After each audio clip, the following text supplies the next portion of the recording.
Hello and welcome to Politics Today. I'm Farrukh Petafi. Yesterday we discussed Pakistani politics. We were talking about the need to avoid any conflict between clash between the Parliament of Pakistan and the honorable courts. Today we are going to talk about something which might be related but is not that much so. We are in an election year, and as the election approach, usually you think that you'll see a lot of focus on the elections.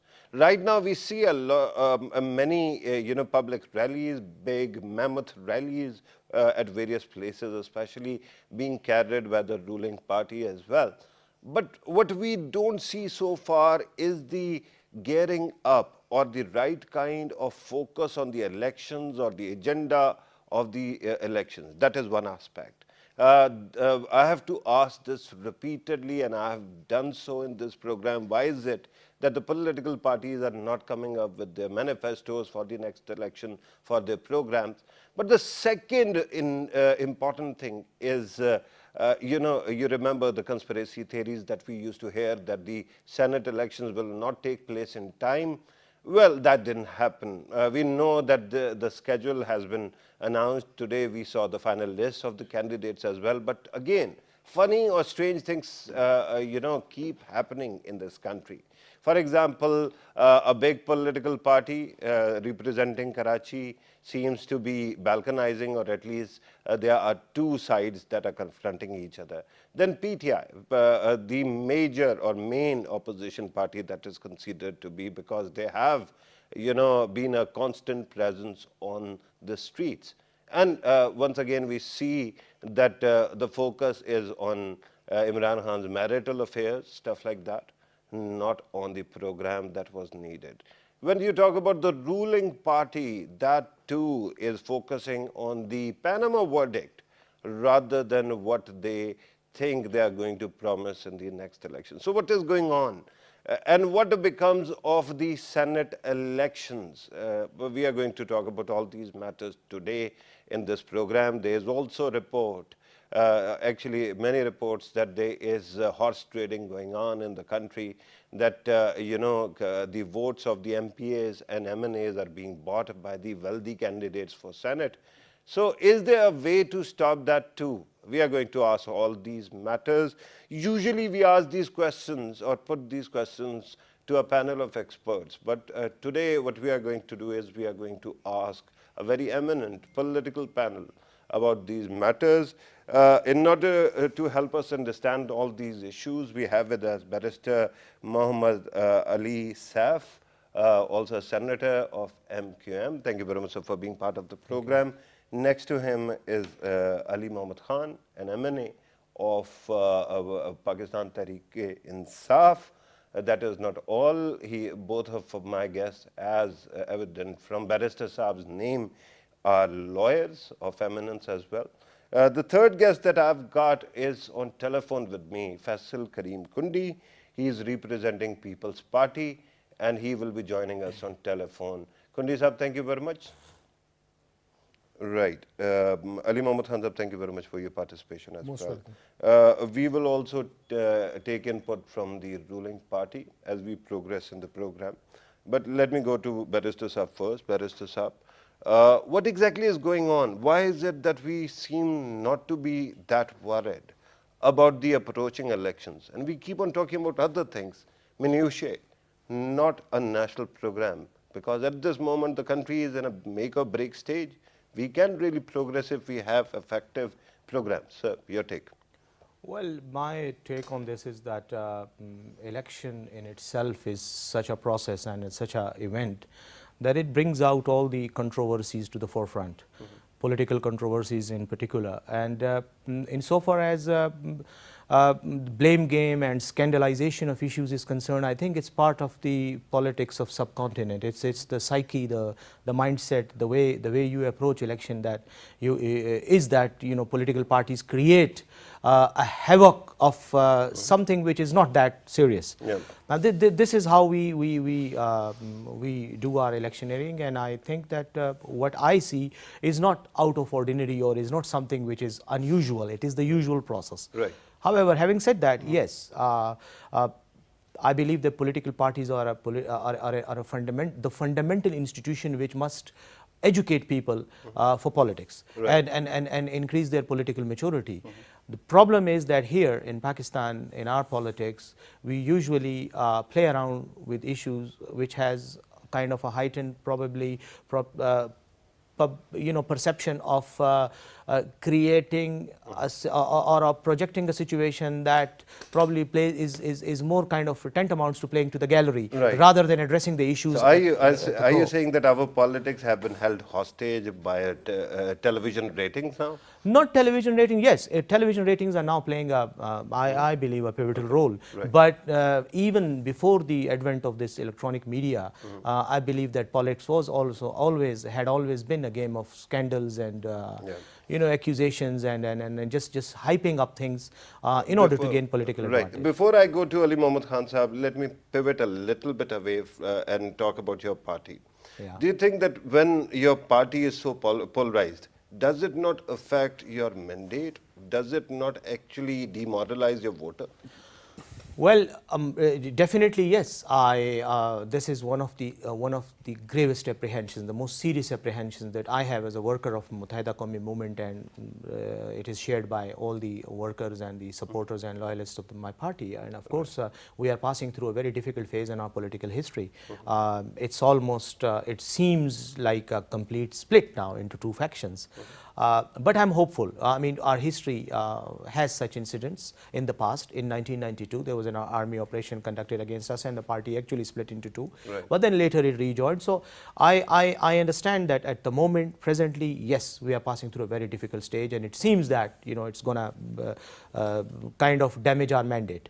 But keeping in view our political experiences, I believe that there still is a potential for unity, for coming together, and for resolving these disputes. And in that lies the hope of your voter, that somehow you manage to bring all the factions together.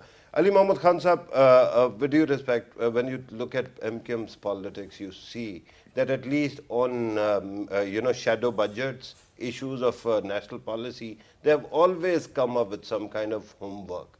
Your party had great promise and still has great promise. And we thought at that time that you will form some shadow government, we'll see shadow policies as well. That didn't happen. Now we are only months away from the next election. And yet we haven't seen your national election program. Why is it, sir? Bismillah ar-Rahman ar-Rahim. Allahumma salli wa sallim wa barik ala Sayyidina Muhammad Rasulullah sallallahu alaihi wasallam. Probably we believe in making the real government instead of the shadow governments. Okay. Right. And that is a part and parcel of functional constitutional democracy, that you must have a shadow cabinet for any party who feels that they are the government in waiting. Yes, we should have probably done that, but probably we were more busy in uprooting the status quo. It was basically a head-on fight. It was not an easy way. It was not an easy going. Fighting against, well, we believe that we are fighting against status quo, not necessarily that you should agree with me. I'm not disagreeing with you, but I'm just waiting for your answer. Yeah. Well, as far as the next election thing is concerned, Patafi Saab, slowly each and every party is gearing up for the election mode, but I think everyone is keeping their fingers crossed, and they're looking towards the Senate elections. Hopefully, inshallah, once this Senate election thing is passed, I think then the next thing, the next milestone on the electoral corridor, that will be the next elections. Right. I think it's a bit too early now to go into the election mode. Yes, the parties are sifting into the national seats, into deciding about the candidates. Right. So probably in they a haven't month, decided, right? probably in a month you will see, because a bit of say, sir, we are it's a bit early, and there's a bit of haze and around elections are the. going to take place in July. There's a bit of haze around the elections 2018. Why so? That if they so much of conspiracy mongering is going on in the media, which is having its impact on the voters' mind, Right. on the politicians' mind, that everybody is asking this question. You would have seen this thing in the chattering classes. We have heard it numerous times. Are elections going on time? This is something which is being discussed everywhere these days. So my take is that once this Senate election is passed, well and good, then I think we will be having a smooth sailing towards election 2018. As for July, Are you I'm telling not me sure that about political July. parties are incapable of multitasking, that they cannot plan for one election and then come up with a program for the other? But Tafi Saab, well, probably you have a point. The parties should be multitasking, but probably parties are also unidimensional in a way that you focus on the next big thing more. You converge your thoughts on those things. So I think Senate elections is the key. Right. the key. Senate elections are the key. Do you think that something is going to change in the Senate elections this time? I mean, is it going to change the balance of power? Well, the one thing which I would not prefer much, and which nobody would like, that we would like to see people like Barrister Saab, who is a lawyer, who probably is not a billionaire. He would not have spent billions in coming to the Senate. Senate should be a place which should be a place for the people of Pakistan who are learned people. Those who Right. can't do those who, Actually, you realize that the actual remit of the Senate is that it is a territorial house, and it is supposed to give voice to the voiceless, where they perhaps they Tafi don't Saab, have at the population. of moment that it sort. looks like it's Let me- only a cup of tea for those who have got billions of rupees in their pockets. Yeah, those who have got heavy and pockets. I'm going to, as we progress, the clever thing that you did right now is you just praised Barrister Saab. That means I will not be able to find a way to make you, Nah, you know, he's a confront brother. each other. No, But, he can yeah, call his but shots. that was- but that was I kind of honestly you. believe that those who can't go into the National Assembly because of constituency politics, the compulsions Right. which are involved in those politics, then you got to have good economists, good lawyers, good intellectuals, good writers, even good actors, good players. Yeah, technocrat seats you are Those saying. people Okay. should be in the I mean, Senate, so that you can have an upper I'm going house to which talk can about give you both class these debates. things. Allow me to bring in Faisal Karim Kundi Sahab. I think he is with us. Kundi Sahab, can you hear us, sir?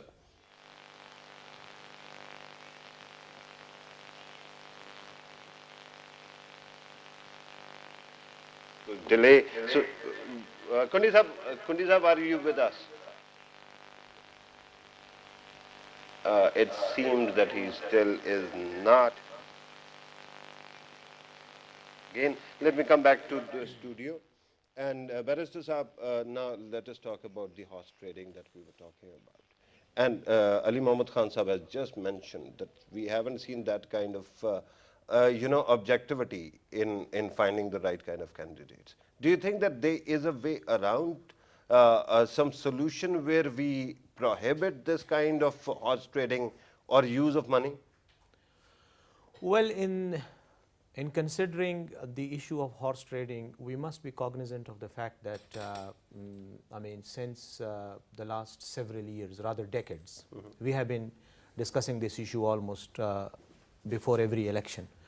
Allegations of horse trading, yes, they are there, and I don't deny them. I mean, there are probably, there is probably evidence for that as well.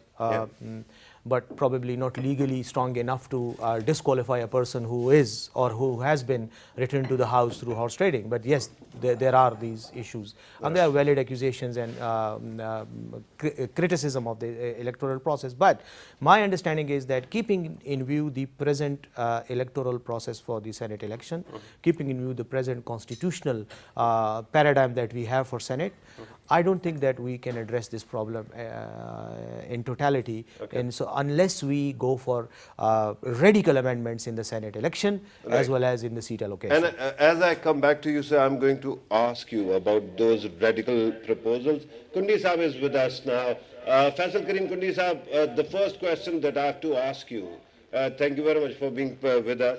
The first question that I have to ask you is about your party's program.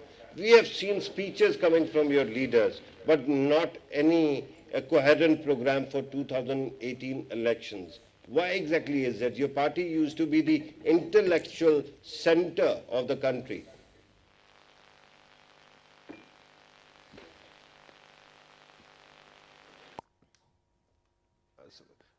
for some reason, I think there is some problem with the audio. Ali Mohammad Khan Sahab, when is this money matter going to be brought to an end? There can be, Patafi Sahab, two solutions for that. One is which may probably not be liked by the party heads or parties especially, that if we go towards direct election of the Senate, probably many of the senators who are even capable intellectually, they would not be able to get elected through the constituencies. And because an intellectual person, I'm not saying that parliamentarians, myself, I'm not an intellectual, but I'm an elected parliamentarian, that they are not intellectuals. But those people who are more into books, more into some particular field, they are technocrats, probably they are not that in tune for constituency politics. So again, you will get the same lot which is there in the National Assembly. So you'll basically get two lots of people who are sitting in two different chambers, but people are the same. But the second option is, hang on. The second option seems more suitable. Affirmative action for the intellectuals as well.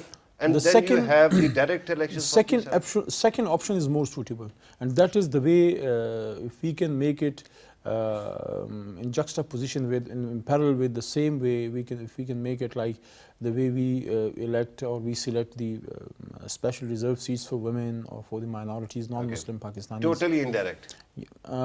Because you see, the person who is voting in this provincial assembly, he has got the mandate of that particular party.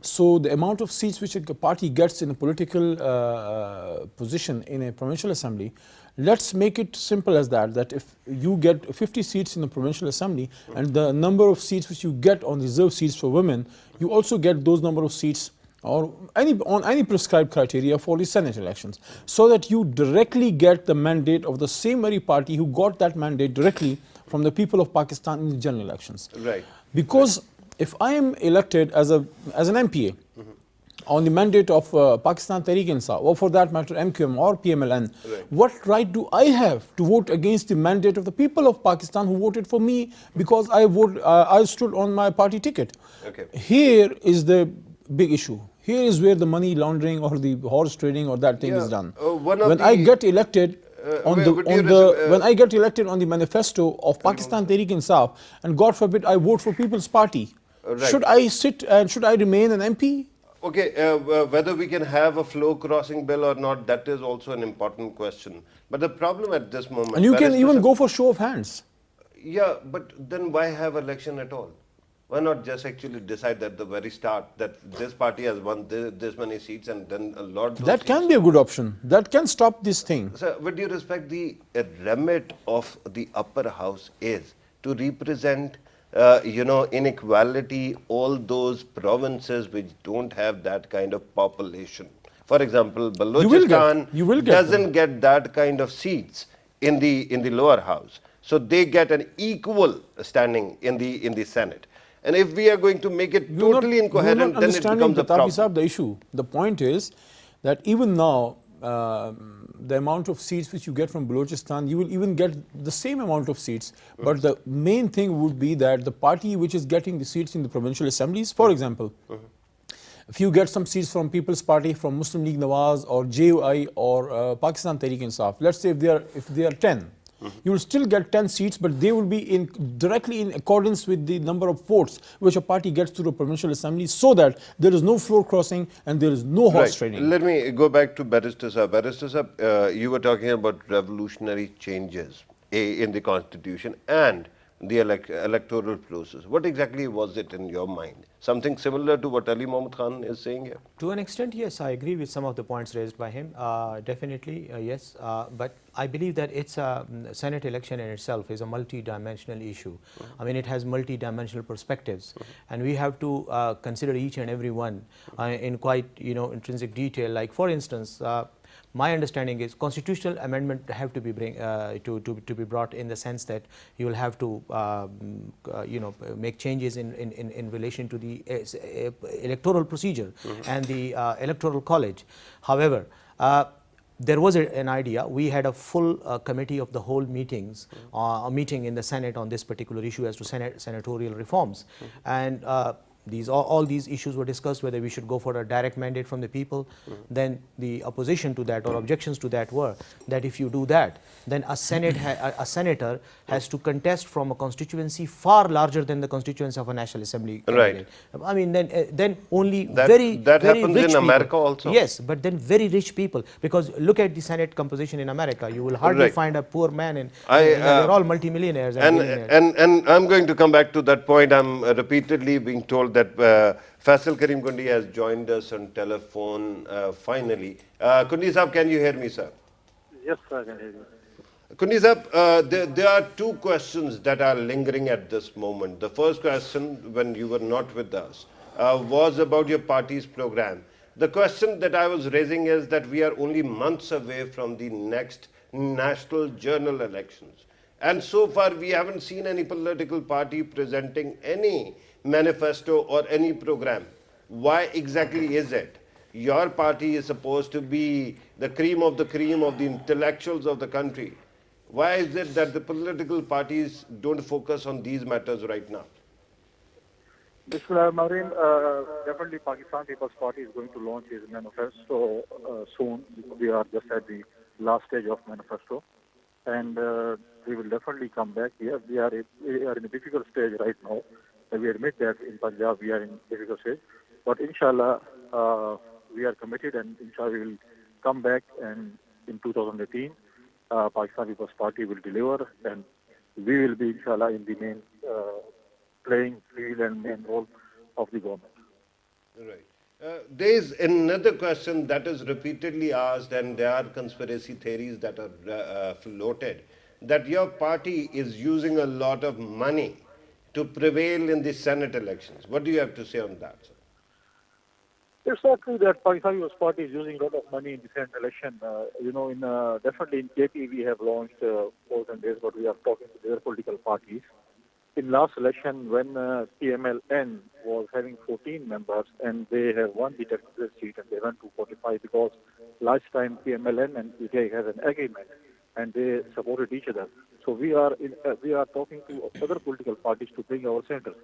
Similarly, in Sindh, we are in the majority and we are trying to bring our centers. So in these two provinces, we are trying it. We have launched our candidate in Punjab also. We know that we can't win there, but we have to fight. If you are losing, you have to fight also. Yeah, But fighting it's is not one true thing, that sir. Pakistan Use of People's Party is money, using money. big money, actually causes a lot of problems. And the allegation is that your party has been using money like water to win favor of MPAs or MNAs. I don't agree with this promotion, because Accusation. if you can see the candidates from KT, from Pakistan People's Party, and then you compare it with other political parties like PTI and PMLN, they have given tickets also to the financially strong background candidates. So we can't blame that the PTI or PMLN or other political parties or Right. KUI are using money. So blame game is very easy. I can blame PTI and PMLN that they have got these strong candidates who are very financially strong. And then I can say, yes, they have given one to their worker, Faisal Javed, another financially strong breeder. So I can blame also PTI and other political parties. But we Right. should not blame each other. We should go and work with other political parties. Recently, Chief Minister and Governor KTK had meeting also for their political alliance. So we are also Right. working with other political parties and maneuvering. And if we maneuver, we will bring. And I'm going to take this question to Ali Mohammad Khan, who's representing PTI right now. Kundi Saab, do stay with us because we have to continue this program and we'll be taking your inputs. Do stay with us online. Ali Mohammad Khan Saab, you want to actually comment on this issue? Because Governor KPK actually came on media and he said that he has contacted the CM and they are going to actually find a solution which benefits both. Well, the problem would arise and eyebrows could be raised if we get more seats than the amount of MPs we have in Khyber Pakhtunkhwa. As far as I know, I think you require at least 17 MPs for a general seat in Senate from Khyber Pakhtunkhwa. We got our senators elected in the last election equal to the amount of MPs which we have in KP. Now if we make one or two more, then yes, eyebrows could be raised that you had this much amount of MPs Right. and you have made 2 or 3 senators more. My question to my learned brother, Mr. Faisal Kareem Khundi, is that if you want to go to a shop to buy a 500 rupees card and you have 50 rupees in your hand and you come back having a card in your hand, there are 2 reasons for that. Okay. Either you have got the money from somebody else or you have stolen that card. Okay, but So the before point I here is- actually, before so I the point actually go Patafi to Sahib him, here is- I have another question for you. Ali Patafi Sahib, Mohammed just Hassan, and hold it your is horses for a about second. A similar accusation Just hold your horses against for a your second. party, that your party this time also sold tickets of Senate at very high prices. Is it true? Well, I would straight away reject these allegations. My question is that if a party like I would say ANP is contesting or JOI is contesting, probably they have their MPs are very close to the number of MPs required to get your person selected or elected for a Senate seat. People's Party, as far as I know, they have got more than not more than 5 to 6 MPs in Khyber Pakhtunkhwa Yeah, but, Assembly. in So how the- can they get their Senate guy elected? That I is fail a to question, understand but this. we still haven't had the election in the Senate. We are still waiting for it, right? The moment the numbers come out, we are going to debate that too. But these accusations of selling tickets to the highest bidder are there. And you'd realize that a lot of media channels have been discussing it 24/7 for many days now. That your party somehow depends a lot on ATMs, and that one ATM is down, so they have installed 4 more. I don't have any knowledge of that. Okay. These sort of allegations, they come against many people, as they have come against Mr. Kamran Tesori, people call him Tajori. So do you think that this is something right to say? So if an allegation is being put forward, it should be supplemented with solid proofs. Some evidence. Solid proofs. Right. You can, of course, Barrister Saab, react to what he said about your party as well. But with due respect, why is it that political parties end up selling their tickets? MNA's tickets, MPA's, and even Senate. You see, Pitafi Sahib, I mean, once again, I'll come to the same answer that it's the political system that we have, which in fact allows such actions, and such actions go unchecked and unaccounted Institutional for. system or cultural system? No, it's a combination of social, cultural, political, And institutional. environment, and all these factors then kind of provide an enabling environment for people to use illegal methods and immoral techniques to get elected. Or I mean, look at the structures of our political parties.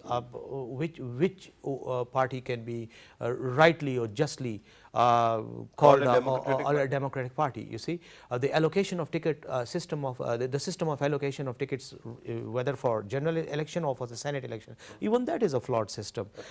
In my opinion, we need to have a radical overhauling of the whole political system. So when you say that issuing of tickets is wrong, do you mean that there should be something like American primary system, where people run, compete at the Yeah. local level for the constituents' vote, endorsement, and That finally is- they win? That is one option. Yes, one kind of a tested model, but even that system is not ideal. There are loopholes and there are problems even within that system as well. But in my opinion, I believe that the overall electoral, you see what we did was after 1947, we in fact copied, as we call it, copy-pasted the first past the poll system from the British parliamentary system.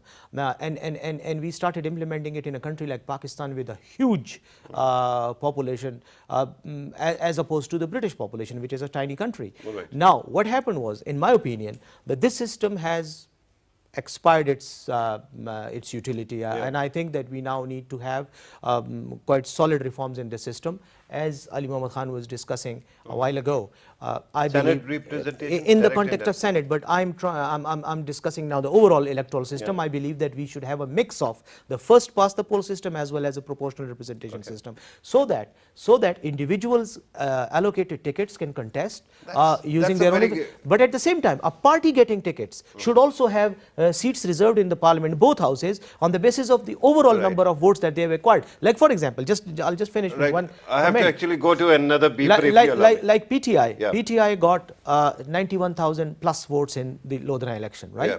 Okay, they were defeated. But those 91,000 votes also matter. In this system, they just go wasted. Right. I have to go to telephone once again. Chaudhry Jafar Iqbal, Minister of State, representing the ruling party, has joined us.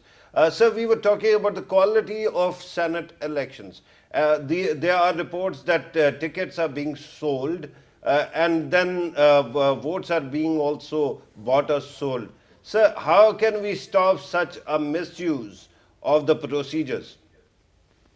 Assalamu alaikum, and thank you very much for this invitation, and I got a chance to participate in this debate where my colleagues and political workers are debating on Senate elections and what kind of this bribe, which is on both sides, what you have mentioned now, both for having the tickets from the political parties and after getting the tickets to manage the certain number of votes.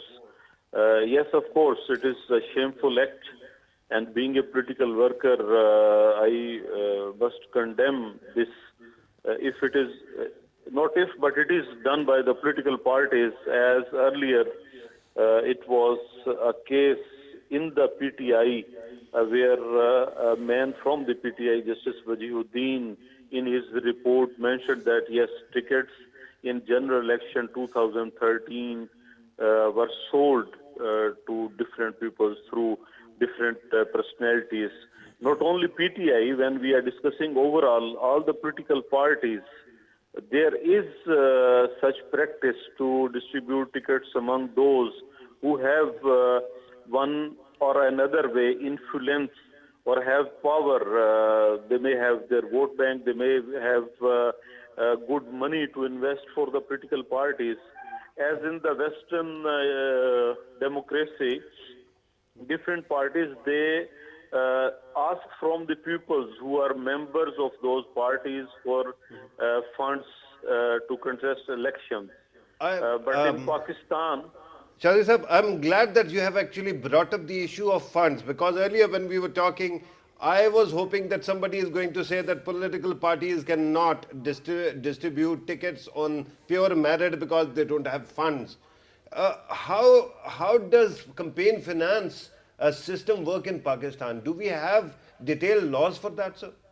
to be very honest, we are just sitting with closed eyes when it is Jafar Iqbal to be discussed. From, if I start from myself, to contest election in a national seat, it doesn't cost 25 lakh to have election in 300, more than 300 villages. I know, all of the parliamentarians know, judiciary and the returning officers, they are well aware of it. No one is taking notice. If I ask in this manner a question to my leadership sitting in the first row of the National Assembly, right from Mahmood Khan Atifsi up to Ijazul Haq, including Imran Khan, Mia Mohammad Nawaz Sharif, Shah Mahmood Qureshi, Chaudhry Parvez Lai, Aftab Sherpao, Jamaat Islami, each and every person sitting in the front row, when they got chance to amend the election rules, and they have been sitting with that reforms for whole 2 years, and they compiled their report in July last year, what they have been doing. Why we are not capable to have such a system? Okay, Chaudhry sir, with due respect, one last question for you, sir. How does your party raise funds for the elections? What is the procedure? How do you collect the funds for the treasury of your party? Very simple procedure. Whenever there is a campaign, whenever there is an election, whenever there is a big rally or jalsa, whatever you can name it, so the workers from the certain area, for example, we are going to hold a procession in Gujarat to welcome Mia Mohammad Nawaz Sharif there in Gujarat. So right. we, the people of Gujarat, we have to contribute, and we do this. But now when we are talking today, we are not talking about just to have funds for the general functions of the party, but we have to discuss how a parliamentarian, a nominated man, or a man with the will to participate in the legislation of the or to be elected for provincial or national assembly or senate, how he can manage and how parties have to manage. Question is Right. there. Question is not for the That general question is purpose. there, sir. With that, I have to thank you for your time. Thank you very much, Chaudhary Jafar Iqbal Saab, Minister of State, representing the federal government. I have to go to Faisal Karim Kundi Saab now. Kundi Saab, the same question for you, sir. How does your party raise funds for the elections or for its treasury? Kundi Saab, can you hear me? Well, our connection with Kundi Saab has come and go. It comes and goes. So let us come back to the studio. Kundi Saab, are you with us? No. Okay. Let us come back to the studio. Ali Mohammad Khan Saab, political parties are supposed to raise funds, yet whenever we talk about electoral, campaign finance laws, we end up only talking about the money that is spent, the kind of ceiling that is given. We never talk about the inflow of cash. Why is it? Because we had humongous, even talking about your political party, we had humongous jalsas or dharnas. And one, DJ actually ended up asking for 8 crore rupees for his services. Nobody knows how does this finance system work. Where does the money come from? What are the regulations on the intake? Nobody actually talks about that at all. Do you think it is a cause for concern for you, sir? Well, as far as there's no money laundering, and as far as proper channels, banking channels are used, then it's okay. Even in West, you see when you have presidential elections in US or in the elections for House of Commons in UK, you will see huge electoral campaigns, huge spending going on, but that is all on contributions. That is all on. That is primarily the exchequer of the party, the money of the party that is used for the candidates. Tehreek-e-Insaf has done. In our parties, we don't have that kind of treasury. We don't have that kind of money, do we? What Pakistan Tehreek-e-Insaf has done, it has, for the first time in the history of Pakistan, we have involved the ordinary Pakistanis, especially the expatriate Pakistanis, our workers, to raise funds. There's a case going on actually on that matter. Well, that may be decided. You can say whatever you want, but the point is. No, I'm not saying anything. I'm just highlighting the fact that it is being contested in the courts. I think it's a very good move by Pakistan Tehreek-e-Insaf to involve the expatriate Pakistanis and raise funds for the party funds so that they can spend as a party. Except now, there is a concern, and that actually at the arose constituency from level, this hearing, is that your party abroad, especially in America, is not registered as a political party, but as a limited company. that may be answered on in the court On a legal, on a that's proper platform. Now my point is that we should be a bit realistic in devising the amount of the spending which should be allowed to any individual candidate. It all very depends upon the structure of a party. Yeah, If but you are if it's talking about worker-based- expenditure, sir. We have to talk about collections as well. Without collections, political parties don't have money to spend, and that's why they end up selling their tickets. I want to tell the people of It Pakistan, must be a concern, right? since you are talking about election spending, I want to tell them that yes, in many parts of this country, yes, it's a business, it's a job in which billions of rupees may be involved. Like to win a National Assembly seat, probably you may have to spend more than 2 or 3 or 5 crore rupees. But you have examples. I am one of the prime example of that.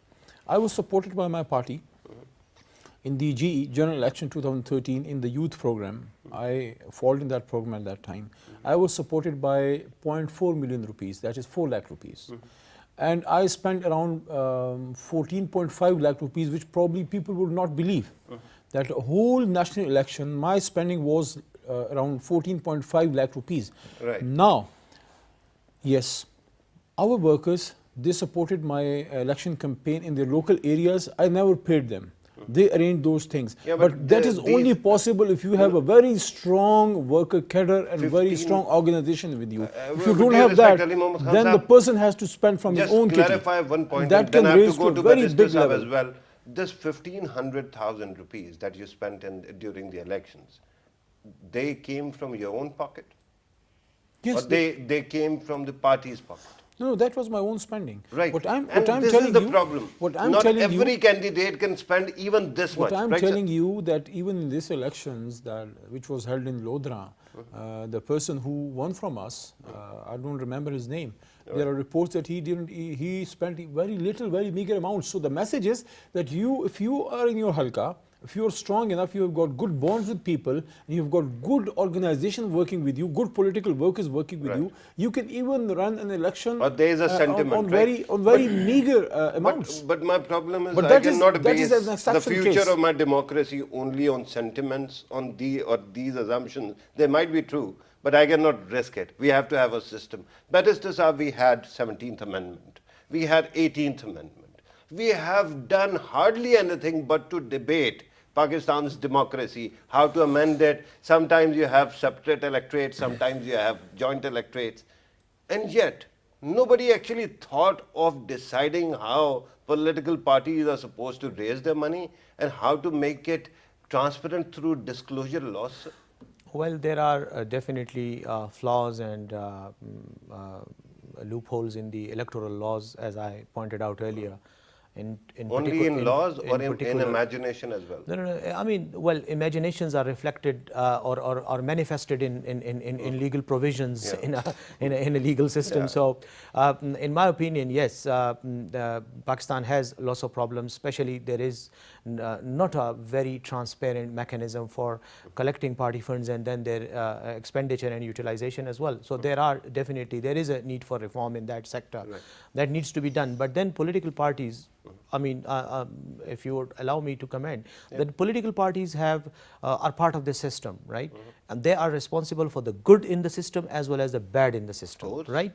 And the bad in the system or the defectiveness of the system is also primarily one of the reasons that political parties are not functioning well, transparently as well as democratically. You're talking about internal, The internal deficit, political, yes, political or democratic deficit of exactly, parties. that is there, and that flaw in fact then manifests itself, it reflects itself in the overall political system of Pakistan.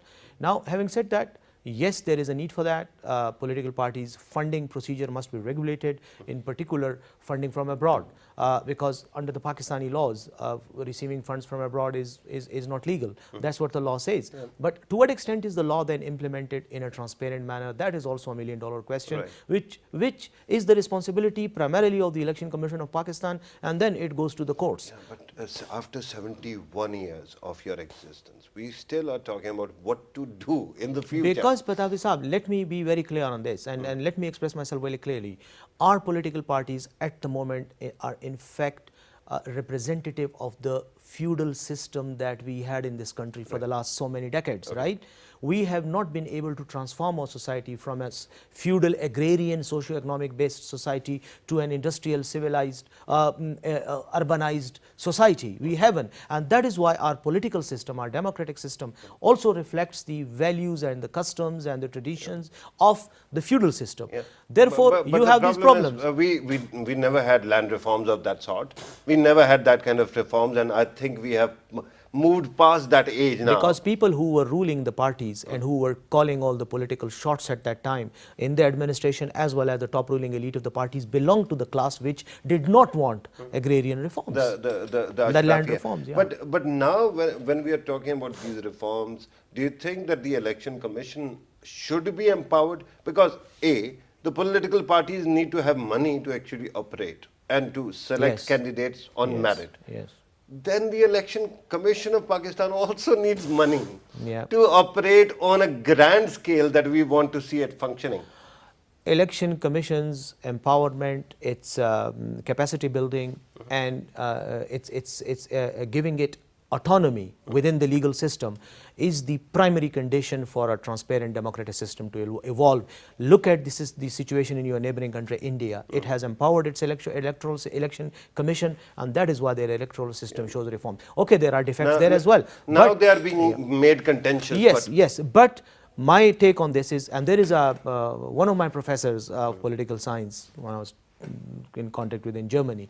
Professor Subrata Mitra has written a lot on this particular issue, and according to him, he says that for the socio-economic and political development of a country, the pivotal organ that needs to be empowered is the Election Commission, and to encourage local body system. Right. If you do not have these two, you cannot. And we have to actually, at least the learned people like both of you and our other guests, they should be voicing this concern, sir. Very quickly, your conclusion. I'm told that we have to conclude the program now. Well, I would take your comment with a pinch of salt, being labeled as a learned man. I mean, yeah. Trying to be one. You're just being humble, right? Aspiring to be one. I think, yes, Election Commission should be made strong. And it should be given more powers. It By should be- whom? By the parliament? By the whole By ruling the elite. judiciary? But the problem with the system is that the people who run the affairs of the state, they are basically the beneficiaries of the status quo, and they would never want the status quo to be broken. So Why somebody would has they- to actually try to break Well, that status you quo. Change that need status quo. out of the box solutions now. Time is Yeah, right, but because if we don't. After talking if- about so many if positive we- things, in the Gaddafi end you Sahab- tell me that there is a Gaddafi status Sahab- quo that will Yes, not allow this. They don't allow So this. what do we do? They don't allow this because the problem with them is that they have mastered the art of machination of rigging an election. I'm not labeling any party. Okay. They would never want it to be resurrected and corrected so that any ordinary man can come and he can beat them. They Right. want this Barrister system Sahab, your to be put conclusion, in sir. place for Right. time immemorial. Sir, my understanding is that continuity of electoral process, of democratic process, is indispensable. It's pivotal. It's fundamental for electoral reforms, and then onward for democratic, for the strength of democracy in this country or anywhere. That Yeah, actually makes yeah. sense because Yeah. we have seen that whenever there is evolution, this continues. Because and then you have an opportunity to learn from your mistakes. Of course. Especially the voter learns from their mistakes as well. They never do. They never do, They yeah. do, sir. Come on. Don't be that pessimistic, especially at the end of the program. I'm told that we have to conclude the program now.